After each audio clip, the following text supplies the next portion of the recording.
The evolution of horror movies is always a great topic to have a good discussion about. That is what we are focusing on predominantly on today's show. We've watched a few movies too that may or may not be horror based. There's fun and games, there's excitement, there's silliness as we welcome you all back to the madness.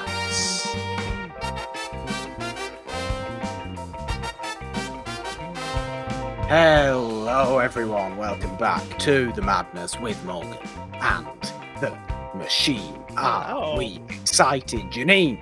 Yes, I love talking horror, so I'm excited for today's discussion. Also saw some new things, somewhat under duress, which is typical when I'm getting my hair braided. And yeah, fun little game as well. So Oh yes. I mean, look, this topic comes about because this year's handful, or should we say slate, although I don't like using the word slate, it's all very official and production, and look at me, I'm a production company with my slate of movies that never happens, does it? Marvel. This year's slate of horror is quite an intriguing little selection.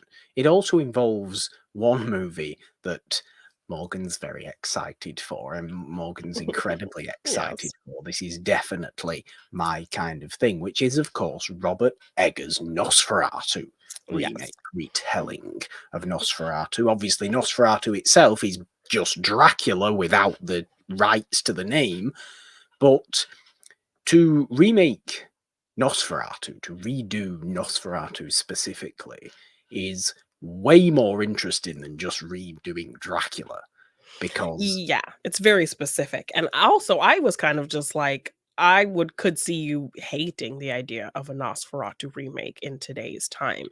But is I it understand. because of the involvement of Mr. Eggers that you are excited about it? Well, I'm just going to say it now. Yes, that's exactly why, and we'll get into why Yeah. on today's Let's Talk. Of course, we will.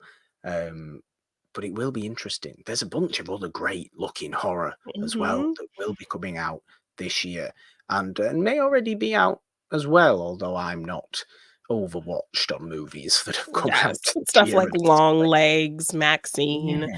I've been hearing some divisive but interesting thoughts on In a Violent Nature. Okay. Yeah, Yeah. so I mean, Maxine obviously is a movie I'm very, very excited for yeah. as well. Definitely want to see that as soon as possible. To be Yeah. honest with you, I would imagine maybe I'll be talking about that in a couple of Monday shows' time when I actually do find the time to go and see Maxine. It did come out a little bit later in the UK, although thankfully not as late as X did when Oh X yeah. first came out in Britain, which was, I'd like to point out, 1 year later than it That is came so out insane. in Yeah. the US. So we can see how the X Pearl Maxine series has developed in popularity, given that Maxine only came out, I think, 2 weeks after Yeah. it did in the US, in Britain, which is very nice. But we'll start today's episode, as we always like to, on Monday Madness. Jeannine, I will ask. So, Jeannine, Well, as I alluded to, I always tend to get into some Netflix films while I'm getting my hair braided. Either my braider will pick something or she'll hand me the remote and like pick something. Sometimes we'll watch something familiar, but typically I feel like she wants me to find something we haven't seen. And so I mhm, think, the daunting task everyone feels in perusing Netflix, also the abundance of movies they just kind of throw on the platform. Some they'll maybe put some promotion into, others they won't. So you'll find random things on there that you never even knew existed, but also things that are pretty popular in terms of you see interviews and people talking about it. And one of those films, one of its newest films is A Family Affair, a kind of rom-com film with Nicole Kidman, Zac Efron, yeah, and I'm blanking on her name. I can find it. What's her name? I, What's d- her name? I don't know. I can find it. What is this movie? So Yeah, a girl, she's the assistant to this movie star played by Zac Efron, and, he Joey kind of King. treats Joey King, yes, yes. Um, Joey King, she plays the assistant to Zac Efron, who's this big time action star who's known for this very specific action franchise. And he's kind of a diva and, he doesn't really treat women well, like, he'll dump his girlfriends and give them a pair of diamond earrings while dumping them kind of thing. Yeah. Um, Does he have an he'll age limit like certain other famous Hollywood celebrities?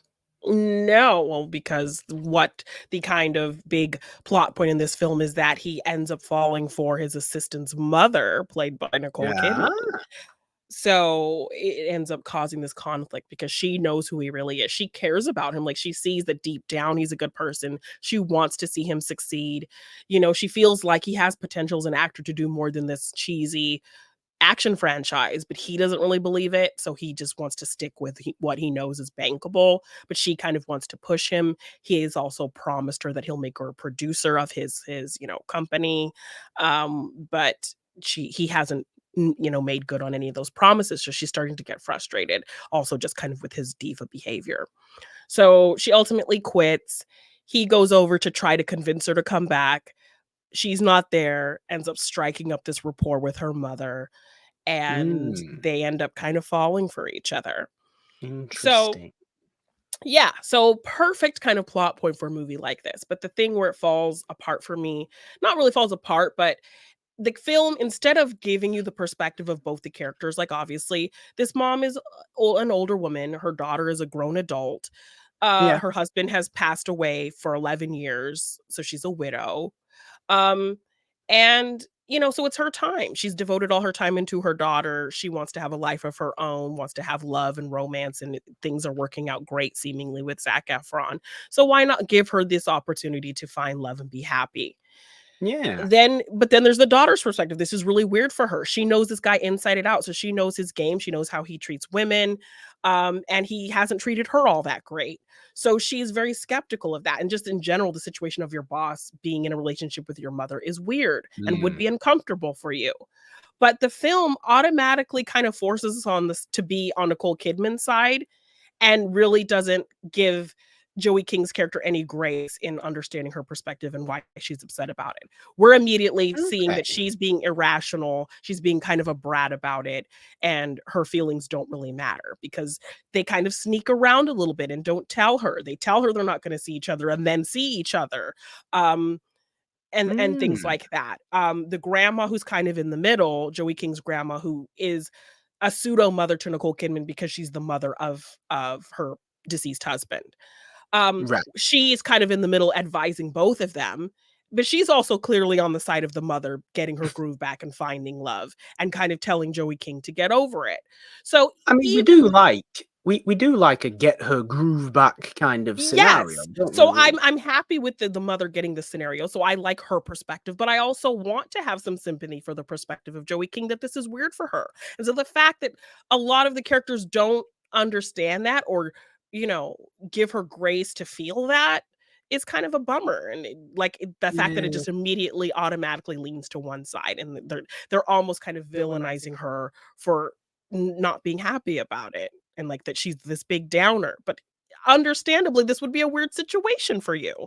So This that's this the might issue with the be, film that I didn't like, but I think the performances are great. These are, really well-known actors who have long oh, yeah. careers who have so, they play it really well. Nicole Kidman and Zac Efron actually have acted together before, so their chemistry I think worked Okay. really well. They were believable as this kind of younger guy, older woman couple. Like it didn't feel weird or tawdry or, all the things that stigma around an older woman with a younger guy. I mean, we got Yeah. that movie with Anne Hathaway and that whole kind of conversation around that, and even a Well, plot point about we're gonna be doing a show on this series of Morgan Hasn't Seen, aren't we? Good luck to you, Leo Grande, that is Emma Yes, Thompson it is very much with like a that. younger An guy. older Yes. So, I mean, the whole plot point in that Anne Hathaway movie was that fans were bashing her and calling her old and and stigmatizing her for Oh, being older with a younger man. So that is not even really a factor in this story, which I appreciated. Like, it's not really even yeah. a big deal. Like, her daughter says, like, "How much older are you?" In like 16 years. But then that's kind of not even the biggest problem that Joey King has with them being together. So overall, cute, very much a Netflix movie. This doesn't feel like a movie I would watch in the theaters. It feels like a straight to TV movie, but because the actors are doing so well, you get into the story and you like want to see this couple succeed. You want to see if Zac Efron is being a genuine person. And you want to see if her and her mother can kind of come to an understanding about it. But I just didn't like that they immediately kind of force you to one side and don't really give Joey King any kind of, because I understood I her get that. perspective 100%, and so the way people were kind of treating her was kind of a bummer. But other than Yeah. that, like, I had fun with it. Like, I would give it 3 out of 5 stars. It was cute. Oh, you're giving it official star ratings Yeah, now. I'm yeah, I afraid thought I don't fall into line with doing that kind of thing. You know what I'm like when it comes to Yes, ratings. yes. So I'd give it, like, 2.5, 3 stars out of 5. I thought it was cute. I was quite taken aback that you started doing ratings. We've never done this before. I don't know what to think about it, but no, that's it's interesting. I Yeah. feel like that's a little bit of a plot line that we might get with Violet Bridgerton in the next series of Bridgerton. No, yeah. Um, and the children maybe having a little bit of a The problem issue. because in issue you're not my dad Mom getting her situation. groove back, particularly her oldest, who was very close with the father. Yeah, Yes, we already see yeah, Anthony kind of, I don't like that kind of vibe, so, interesting. yeah. Interesting. Anything else for Um, today's What's Up? we also watched a film, River Wild, which I think is meant to be a remake of the, Kevin Bacon, Meryl Streep film, The River Wild. So it kind of followed the same premise, but it did something a little different. It stars Leighton Meester and Adam Brody, real life husband and wife. Okay. This river rafting crew, uh they're kind of like a tour kind of group. So it's Leighton Meester and I can't remember the actor's name. He was on SNL. But then his brother, who just got out of prison, all tatted up, played by Adam Brody, decides to kind of show up and be a part of the crew. So they're taking two British girls on this excursion down the river. One of the girls gets injured. She was with Adam Brody when it happened. He claims she hit her head on a rock, but we don't, we're like, "Ugh." And because he seems very weird about them getting her help. So they're trying to get her help. And it turns out he came on to her and she didn't like it. So he actually caused her to be injured. And so he's afraid of getting caught. So in him being afraid of getting caught, he just kind of makes things worse and worse and worse and kind of ends up taking them all hostage so that he doesn't get snitched on for attacking Okay. this girl. And so the original Meryl Streep film was two criminals kind of take this family hostage, and Meryl Streep knows the river very well and can get them across this like kind of known dangerous run that people aren't even allowed to go on to get them to a safe across the border place Yeah. like Canada or whatever. So this film, the crime is different. The setup of the criminal actually being related to somebody is different, but it's a criminal taking people who know how to get across this big kind of crazy run in order to get Yeah. to safety and avoid facing his crimes. So it's the Okay. same kind of premise, but they do it in a different way. So I like that they change it up a little bit.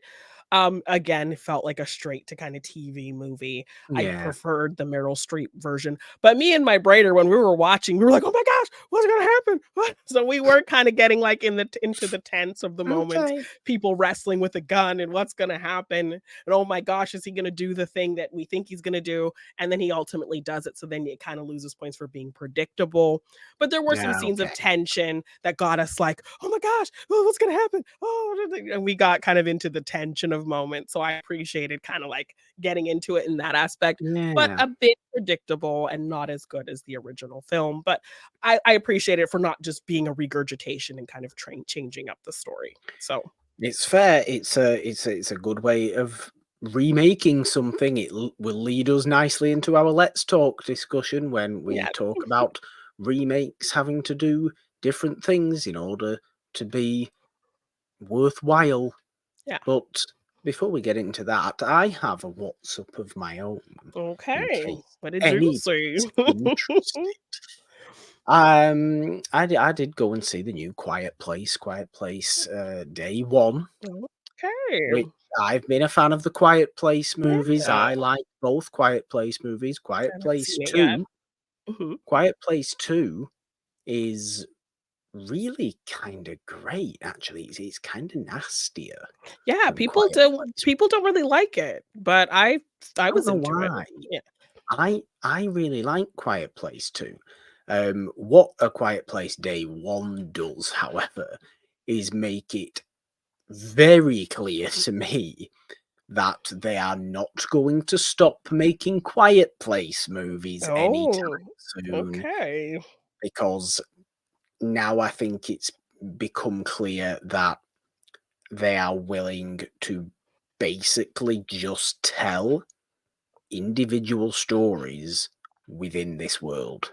Okay. And that is what the Quiet Place series is going to become, I Okay. believe. You're not just going to be following those same people. Okay. It's You're gonna going to follow get different people in this world of full of different chaos. people. Yes, and Yeah, I hear we don't really get an answer in terms of, like, why with the aliens. I've So, I seen. mean, if that is going to be a feeling of more films, then maybe we will finally get a film that does go into that.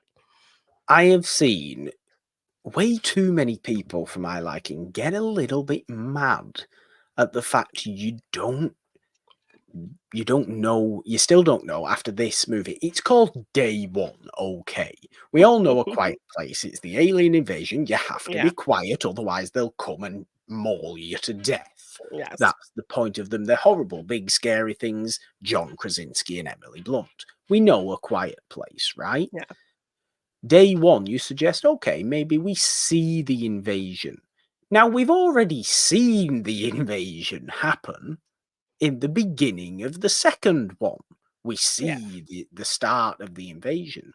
This movie gives us the start of the invasion again, but we're in New York In the City. We're city. The in other we were kind Manhattan. of like in a rural, like, a little town. Yeah. Yeah, but it does not, you are right, it does not explain why these creatures have come. When I think about it, why are people mad at this? Because what are you going to expect the aliens to tell you why they've From their come? You don't perspective. speak. You're not going to get the story from their perspective. They're just guttural clicking monsters. Yeah. That's all they are. You don't need to know why. It's not about why. What I really loved about A Quiet Place Day One is that it's such a smaller feeling movie than Yeah. even the first two Quiet Places, which Okay. is mad to me because you're in a city setting now. So, okay, the location feels bigger, but the actual story of it feels so much smaller. The cast is tiny. It's Lupita Nyong'o, Joseph Quinn, Alex Wolff, and that's it. Yeah. Really, for a major cast, everybody else is boy number one, woman crying, and Oh, he's a people like Jaimin that. Hansu as well, which I Jaimin think Honsu's in it. he was in Sorry, yes, 2, wasn't he? So he's kind of that's like a connective thread. Wasn't he in 2? why do I I haven't not seen 2 in a remember seeing while. two? When they Now, kind of I find that, don't like, remember. civilization later in the 2nd film, was he, Oh, like, quite there? possibly, I've quite only seen it in the possibly. 2nd one once, so I don't remember, but Quite possibly. That's a good point. Jaimin Hansu is in it, yes, okay. But it's a very, very small cast. You are spending 95% of it with Lupita, who I love seeing in things. I love Lupita Nyong'o because she handpicks what she's in. She doesn't just go and be in anything and anything. everything Yeah. all the time. She allows you to miss her in movies, and then when she comes back, she just nails it every single Yeah. time. I really, really appreciate always seeing her, and she's kind of devastated in this movie. It's a Ooh. very, very sad. It at its core is a real serious human drama of living your last moments to the fullest and living your last moments in the way that you will feel most fulfilled when you die, because you're going to die. Now, Lupita plays a cancer patient in the movie, so she has this in her head anyway. Obviously, this invasion happens, Yeah, and how and does somebody who's already in this state deal with it? yeah, Which is, like, a really interesting thing to think about. an alternative title for A Quiet Place Day One could have been The Things You Do for Good Pizza, because that's all she wants throughout the movie. She just wants to go get pizza. Like, the invasion happens, everybody's going the opposite way because the helicopters and the military and everybody evacuate this way, proceed with extreme caution. These attackers are live, they are present, they are here. Yeah. We don't know when they're just going to pop out in front of you if you're not cautious. But she's going completely the opposite direction, up to Harlem to get this specific pizza, runs into Joseph Quinn there. They form a really, really sweet Yeah, I was connection gonna ask with you, I each other. mean, does the promotional tour, chemistry that we talked Yeah, about last week play very well into the chemistry they it, have in this it movie? it does. They're incredibly sweet together.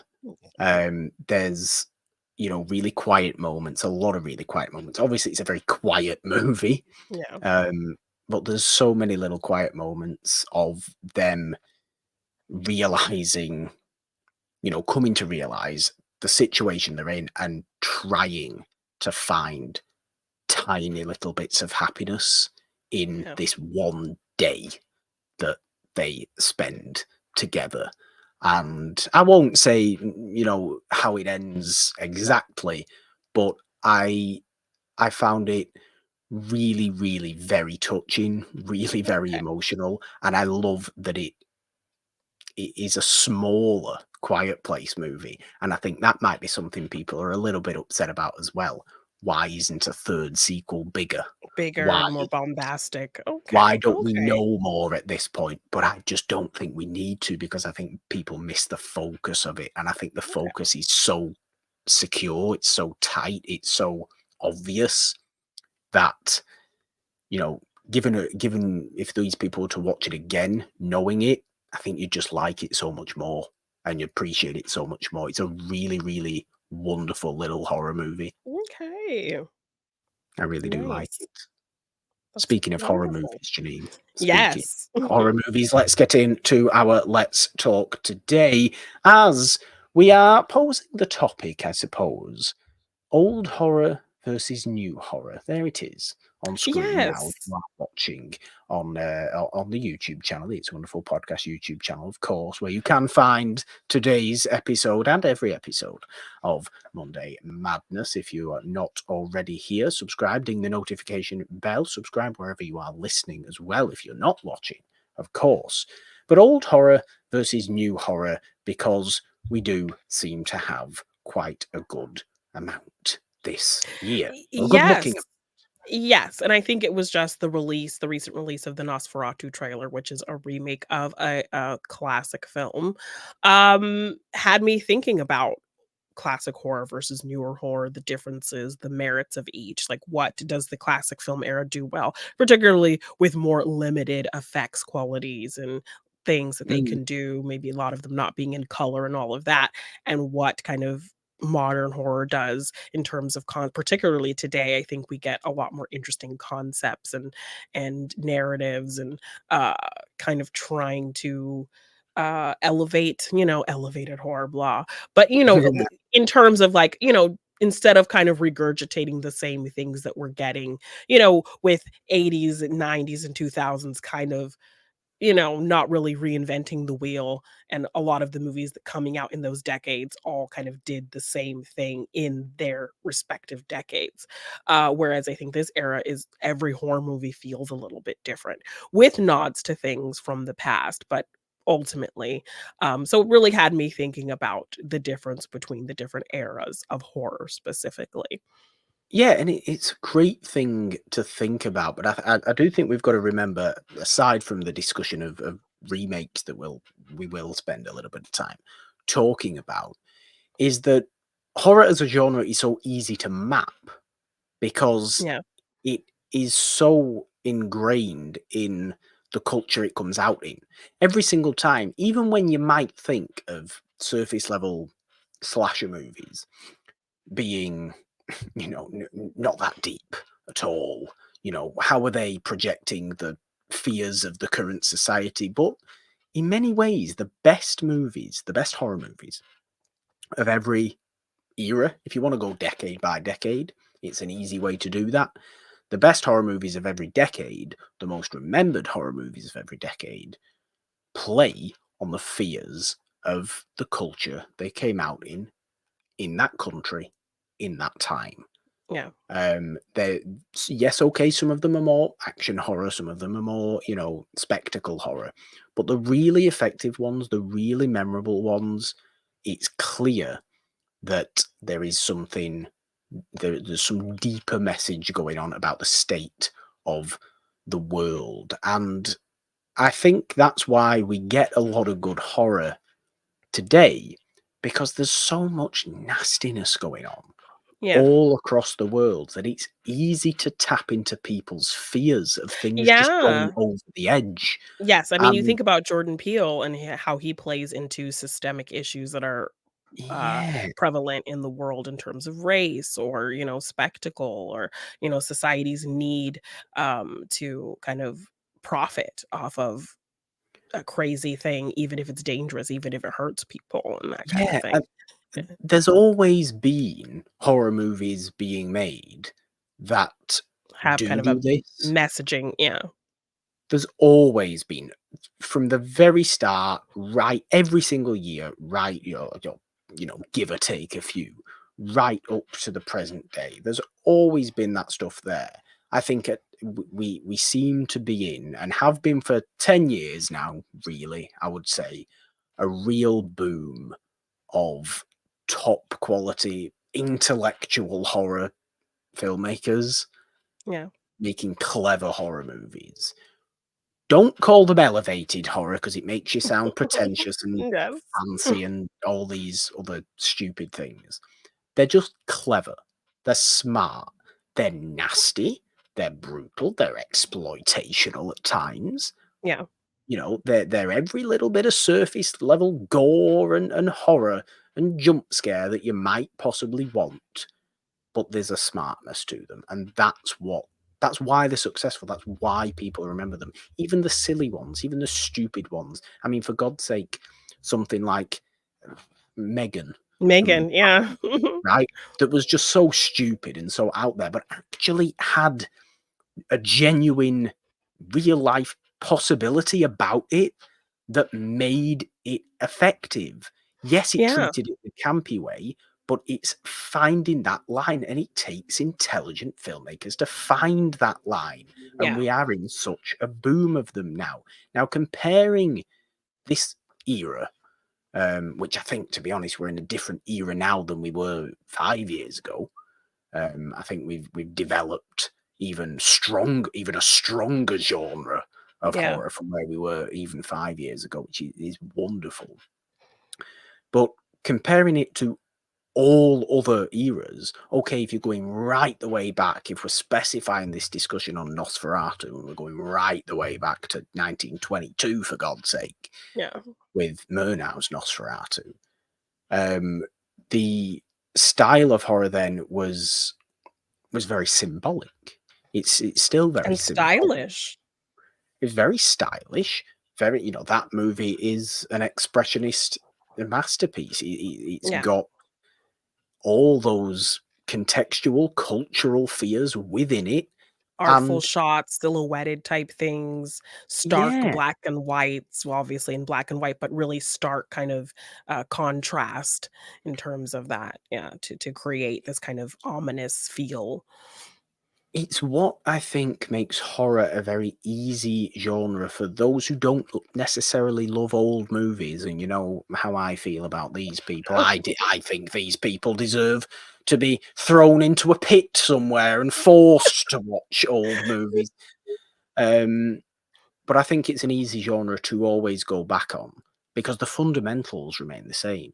You are viewing a the good ones. You are viewing a movie that projects its own filmmakers, its own creators, its own society's fears within itself, within the Yeah. story of itself. Yes, okay, we may not recognize those particular exact fears anymore, Yeah. but knowing that they are there and they were present at the time is your gateway into decades and decades of phenomenal horror. Yes, and I think they also try to entertain us with this really strong sense of drama. Mm, There's this extremism. Think of something like The Invisible Man, just like how manic and wild he gets and kind of yeah. silly as well.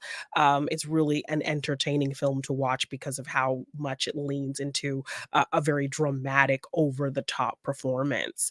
Yeah, So you it's Victorian, or it's Edwardian theatricality, isn't it? Yes, it feels very much like theater with kind of stark, harsh makeup and, actors kind of doing the most and playing to the cheap seats almost.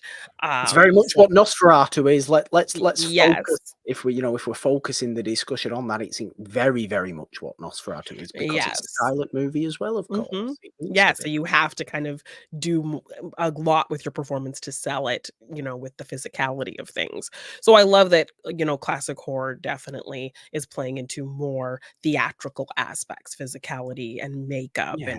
and over the top performances. Whereas I think modern horror is more introspective and thoughtful and quiet and pensive. I was kind of I would look agree I with that. I wanted to like that. see yeah, I wanted to see In a Violent Nature, but it was literally only in my theaters for like a week, and then by the time I could go, it wasn't in theaters anymore. But I decided to spoil myself and listen to a podcast talking about it because I was really curious about it, and I knew kind of the majority of the premise. But Nope. like I love the idea of this. I think it was very divisive because people thought it was maybe slow and boring, but it was like it's a whole horror film from the perspective of the killer. And we've seen kind Mm, of killer POV shots in films like, yeah, Friday the of course you 13th have. and whatever, but this follows him the whole time. So we are following the killer walking around like in the boring, m- m- you know, scenes of him walking to every location. Like he left his axe somewhere. So we follow this long walk that he has to take to go retrieve his axe. And we're getting little tidbits of information about who the characters are that he's stalking and kind of the story Mm, in the moments where he's stalking and listening to them. And so we get little tidbits and know kind of what's going on with the teenagers just from the moments where he's spying on them or from a radio broadcast that we hear when he's walking by, somebody listening to the radio. So we only know that side of it when he's present and we're completely following him. And it's like this is how it would be for Michael or Jason, them just walking mm, around the woods and it's very focused on sound. Like yeah. he'll be walking in one direction and then he'll hear somebody talking and then that's the direction he'll go because he's purely just looking for people to kill. So I love like an idea like that. It's very fresh and innovative and unlike Yeah. something you've seen before. Certainly in that nature, and given Yeah. that tone that you seem to, that you're saying it seems to go for, it's reminding me a little bit of When a Stranger Calls. Because Because for a sure. lot of When a Stranger Calls, we do follow him when he's going about his Yeah. day-to-day life, and it's very uncomfortable. He makes me Yeah. very, very he makes me He's so feel a little bit weird. He's ill so icky. in When a Stranger Yes, Calls. but the fact that we're kind of perched on the shoulder of this killer, and it's not like a kind of a real world feeling killer. It's like a, masked, come back from the dead type Yeah, Jason type killer. And so it's yeah, like getting to see because Jason will just appear somewhere when some teenagers are making out, but we follow yeah. him to get to the location where the teenagers are making out. We follow when he clocks where they are and goes to follow them. So, I love the idea of something like that, that we're trying to kind of push the boundaries and think of horror in a different way and from a different perspective. I think that's really fun. It's an incredibly interesting idea, actually. And I mean, you mentioned that movie Long Legs, before, which looks really interesting. I'm hearing Interesting, yeah. such great things Yes, about. like, I didn't even know Nick Cage was in it, and everyone's just like, "Nick Cage, Nick Cage, No, Nick Cage, oh my gosh," and that's all I'm hearing, so I'm like, "Oh my gosh, what is he doing?" Like, I need to know, I need to see. Yeah. yeah, and it's the girl from It Follows as well. Mhm. But it looks so interesting. That new or upcoming Shyamalan movie with Josh Oh, Hartnett. yeah, Trap, yes. It's Yeah. really interesting. Mhm. There's a real good little bunch I think Or we're gonna even get this year. yes, even something like looking back to The Menu, like, that was a really interesting Okay, way to yeah, do a horror film and from those perspectives great and the movie. ideologies and the themes behind, kind of losing your passion for something and how it affects you and kind of punishing people, because they're the reason you lost your passion, but then you kinda have to look inward and all of that Yeah. kind of thing, and doing this whole theming around that foodie culture as well. Like, just I'm loving the creativity in what we're getting, in recent horror. You know what? What I really loved about The Menu as well is something that I feel like at times today's horror doesn't do as well as it has in the past. Thinking namely 50s, 60s, a certain sect of horror that came out around that time. Mhm. Not necessarily the sci-fi stuff, more so the stuff from my beloved Vincent Price Yeah. that embraces its camp, Oh, embraces yes. That's a true. degree of having fun with itself whilst remaining a genuine horror movie. Yes, like, when you get into, like, 50s horror, particularly, like, Vincent Price, kind of, castle horror, hammer horror, Yeah. those Old films Dark House horror yes, films. those films definitely have fun leaning into the camp, and you just have this random character be goofy and weird on top of your actual genuine scares and things that come out of nowhere that feel, like, out of left field when a character says something strange, you're like and then it just kinda in passing, but you have so much fun with that.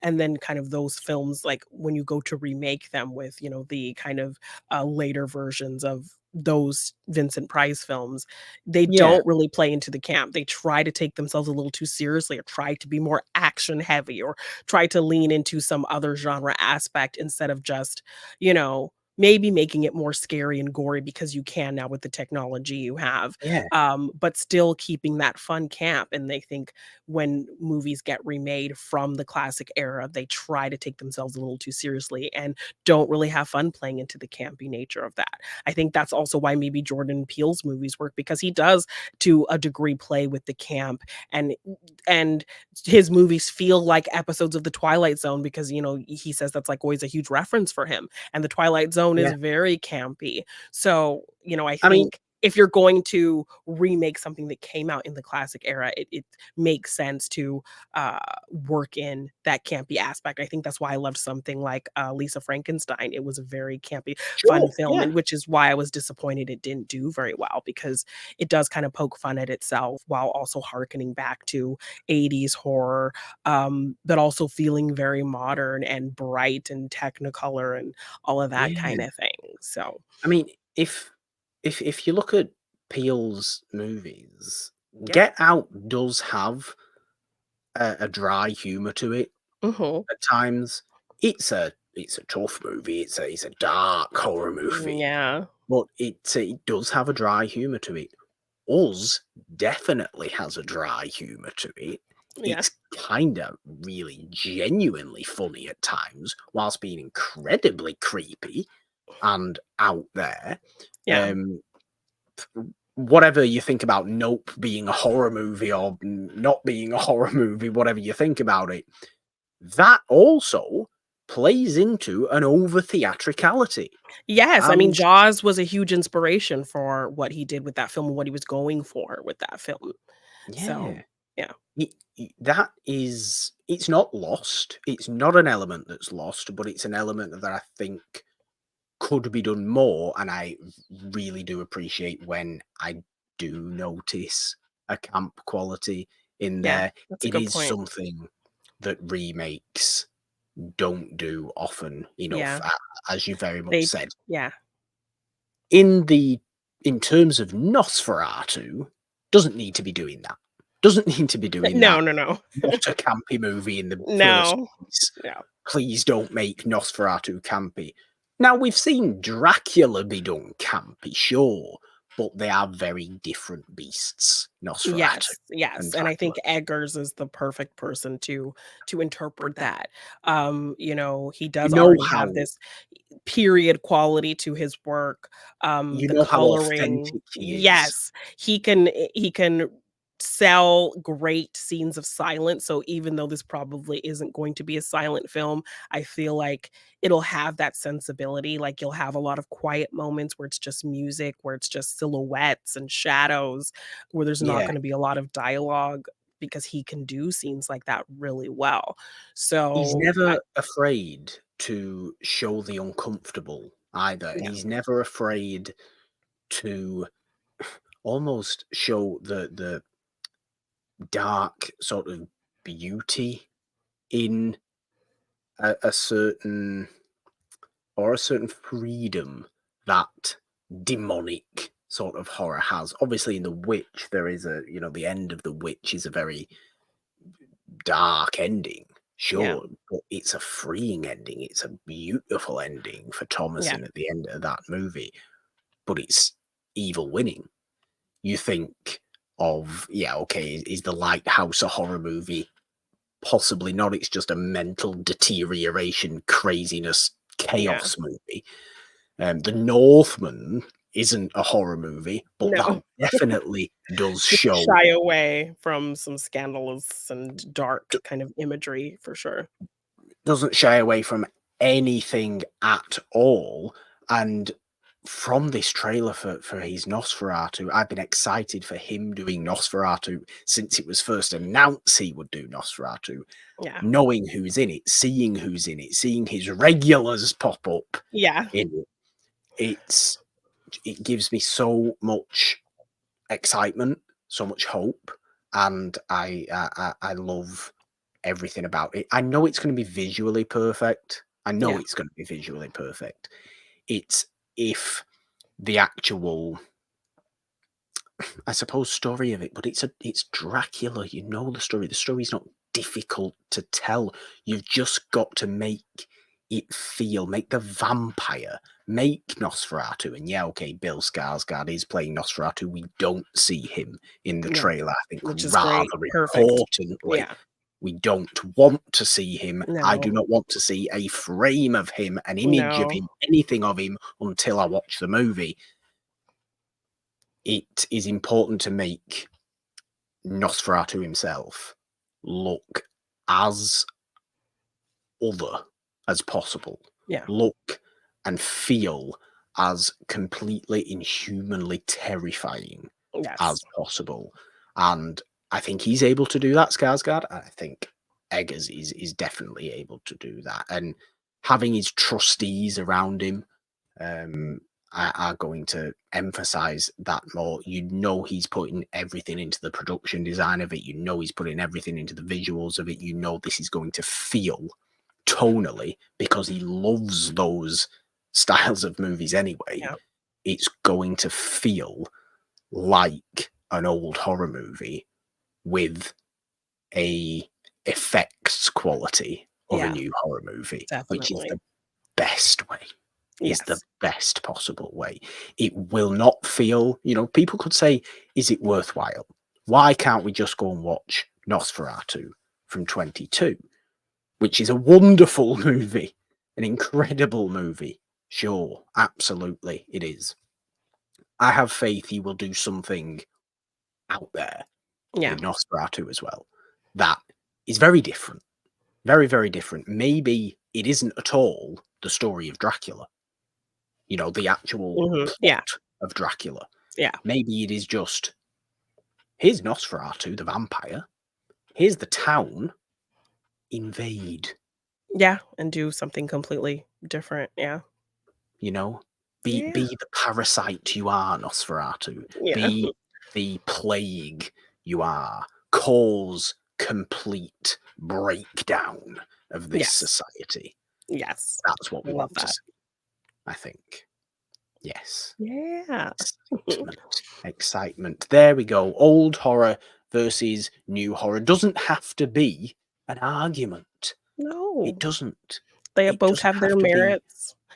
I think there we agreed definitely if you are going to interpret something from a certain era that does deal with theatricality or camp, maybe lean into that instead of being hyper serious.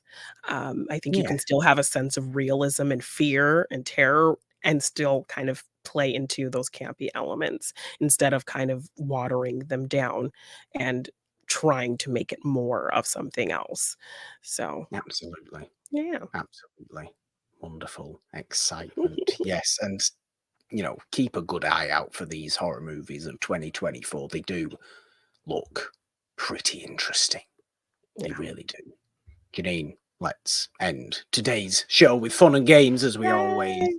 like to. What do you have for me? Obviously, you're going first, as you always do. Yes. I'm gonna ask you some questions, about horror films and their remakes. So, Hmm. yeah, Okay, some understandable, older horror films appropriate. and their modern remakes, particularly. Yes. Very, very appropriate. I have. We know we like these games. We liked one last week as well, didn't we? Yes. I have here in front of me the list of the highest grossing horror movies of all time, Oh, goodness. adjusted for inflation. Oh, goodness. 10. Okay. Go ahead. Ooh, Clues as um, and when you need because then them. it's also you have to think of, like, horror films that are, like, people love now weren't always successful when they came out. So I'm like, I could say something Right, like right. Psycho, but I don't know that Psycho did well when it Nope, actually came out. not there. Um, ooh, This is Megan? also, of course, now there is obviously some that you will find on this list that are in the highest grossing list, but this is Oh, adjusted for inflation. So okay. we're not just looking, it makes sense that a load of newer movies generally would be on the highest grossing list because Yes. prices have gone up and all this sort of stuff. It's Okay, easier to make more money now. okay. So this is a pretty recent list? No, this is a pretty old list, really. Oh, okay. There's a hell Um, of a lot of 70s on here. oh, There's a goodness. few more modern on here. Okay, alright. So Halloween.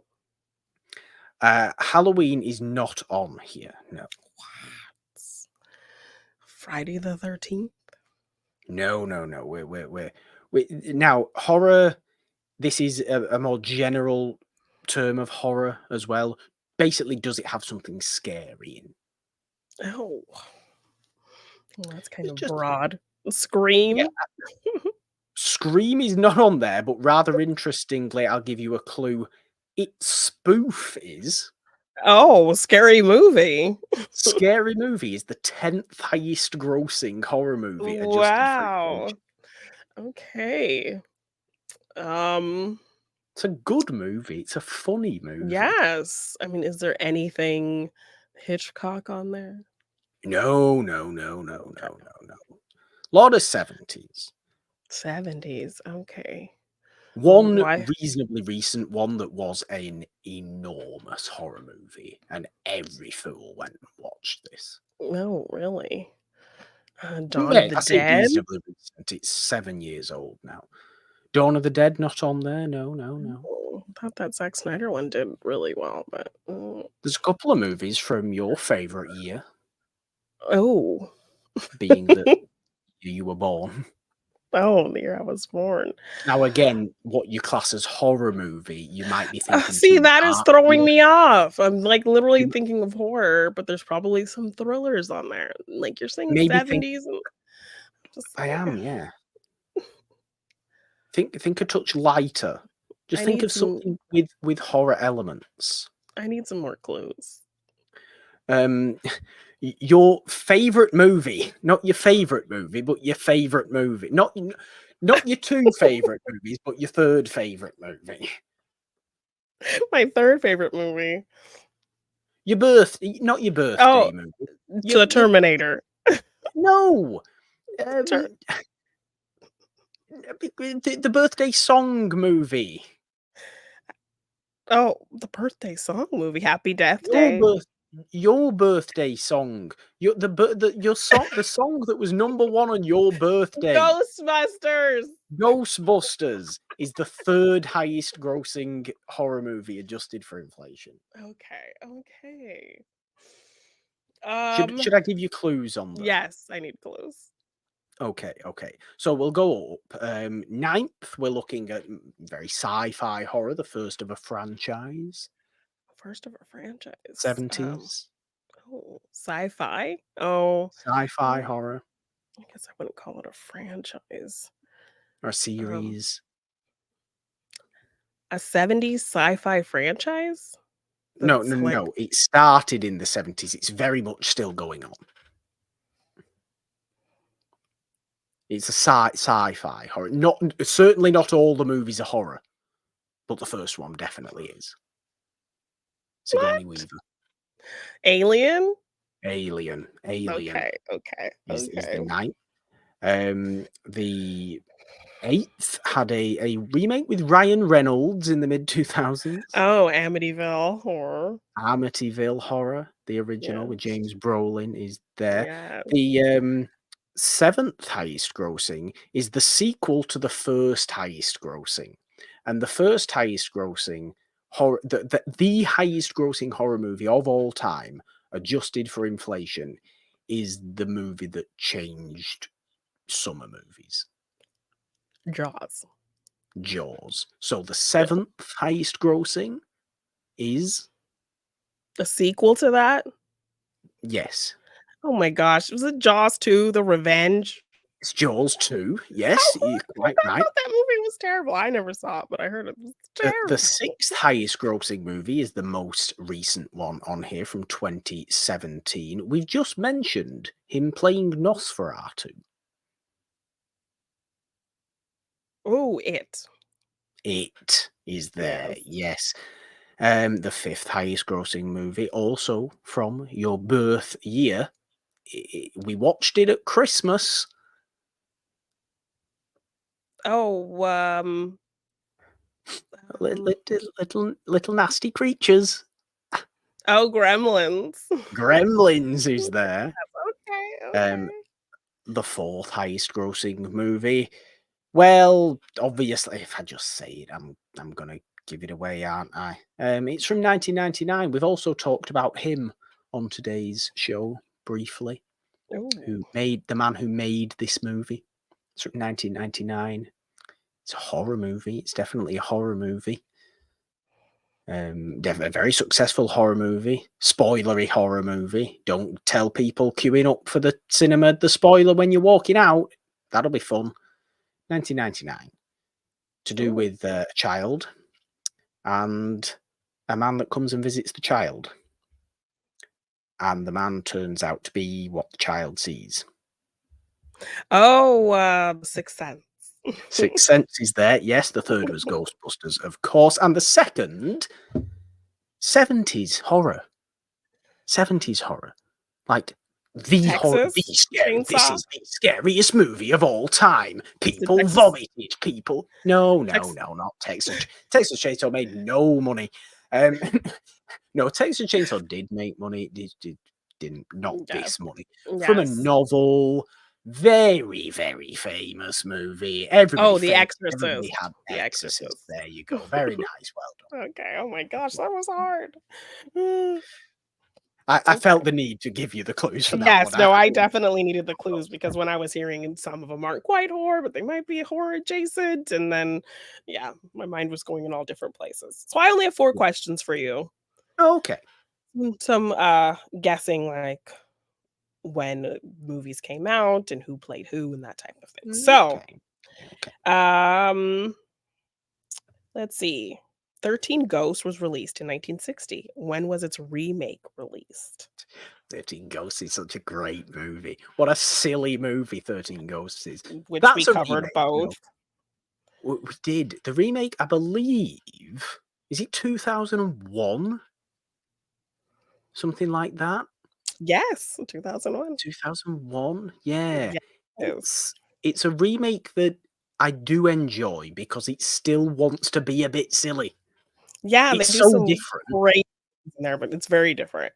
Um, Very Carol O. Martin played Annabelle Lauren in 1959's House on Haunted Hill, who played her in the 1999 remake. We did what cover it in a Oh my deja god. vu. Is it Lily Taylor? No, you're No. thinking of The Haunting. I'm This thinking of The House on Haunting. I Haunted don't know Hill. then because I just have that Haunting remake in my head now. I It don't was know. Jeffrey Rush trying to play his best Vincent Price and Famke Janssen. Famke Janssen, okay, very nice, Yes, yes. yes. In 2010's The Crazies, a toxin is the cause for the outbreak that occurs. What is the cause for the outbreak in the 1973 film? You know what? I've watched this in the last year as well, The Crazies. It's a weird movie. I don't even think it's that great. But it's interesting. What's the cause for the outbreak? Is it not just radiation? Is it not just like It's very specific. is it very specific? No, I don't remember. That's annoying me. It's I've genuinely watched the movie too a recently. plane crash Plane infects the water crash. supply. Yeah, Yes. yeah. And final question. What is a major difference between the endings of the original Night of the Living Dead and the 1990 remake? Your lead does not get brutally murdered. Yes. That's a Pretty good. pretty major difference, I Yes, think. that is. Maybe I if it was wasn't a major difference you had as your answer. Yes, so that would count. So that and one more thing was what was in my head for the fact that Barbara survives, and she's actually kind Babs. of our final survivor, whereas, she doesn't quite That's right. No, make it that's in the true. original. But yes, okay, good Nice. job. 3 out of 4, Yeah. not bad at all. I didn't do too bad there. The only one I didn't get, well, I didn't. Yeah, the only one I didn't get there was because I was confusing the remake of The Haunting for the remake of The House on Yeah. Haunted Hill. Well, there we go. Exciting. I always love talking about horror, as you well know. It's been a great little Yes. discussion on Monday Madness today. Jeannine, of course, this isn't the only show we have on the It's a Wonderful podcast feed. As Morgan hasn't seen every Wednesday, Provocative Pictures is going on over there. The main show, It's a Wonderful podcast, every Friday, celebrating old movies, as we always like to. Couples on the Run is the name of the game there this month as well. This is every Monday. Start the week off right with Monday Madness with Yes. us here. Subscribe, ding the notification bell on the It's a Wonderful Podcast YouTube channel if you are watching, or if you're not, go on over and do it right now. You can find a bunch of things scrolling at the bottom of the screen if you are here on YouTube. If you're not, subscribe wherever you are listening on all major podcast platforms. If you want to support us on Patreon or donate in any way, there are links in the description to go and do that. Or, of course, you can just find us on social media on the app formerly known as Twitter at It's a Wonderful One. You find me there at the Purple Dawn with a 3 instead of the E in the because, Jeannine. 3 is a magic number. On Instagram, TikTok, and Threads at the Purple Dawn. All your horror-loving stuff is where. You can find me at Jeannine Bean _ on Twitter, Jeannine Bean on Instagram, TikTok, and Threads. If you want to get any merch for any of our shows, just check the description for the link or search It's Wonderful Podcast on teespring.com. And if you want to purchase any of my art in print form, you can find that at my Big Cartel shop, j9design.bigcartel.com. Now, one thing we didn't mention was the fact that Nosferatu has been remade already by Yes. Werner Herzog Mhm. in 1979 with Yes. Klaus Kinski, who you believe looks like the love child of Mikhail Baryshnikov and who? Um, Robert What was your Redford. and Robert Robert Redford. Redford. But That's only in that film. Like, in only in that the Great era of Wall. time. Yes. Yeah. Okay. Which is it's very interesting. It's a very good movie as well. Let's also remember that Robert Eggers Nosferatu has to be different than Werner Herzog's Nosferatu Yes. the Vampire, as Yes. that's called. There's also a really interesting movie with Willem Dafoe, Shadow of the Vampire, which is actually about Max Schreck, who played Yeah. Nosferatu, and if he was actually a vampire whilst he was making Nosferatu. It's very Yeah. interesting.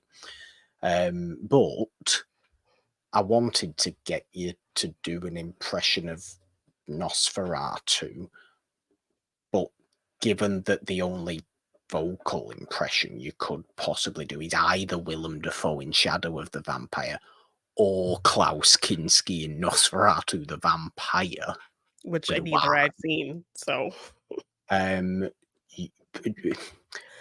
what do you think Nosferatu will sound like and count us down like that?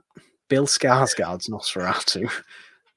I just think it would be hilarious if he opened his mouth to speak and he just sounded like a stereotypical Dracula, like like the What, Count from Count? Sesame Street or Count Chocula. Oh, that'd be terrible. We don't want that. We don't want that. Well, given that you've just said that, why not just give us your best Count impression? We know you're good at that. 3, 2, 1, Bye.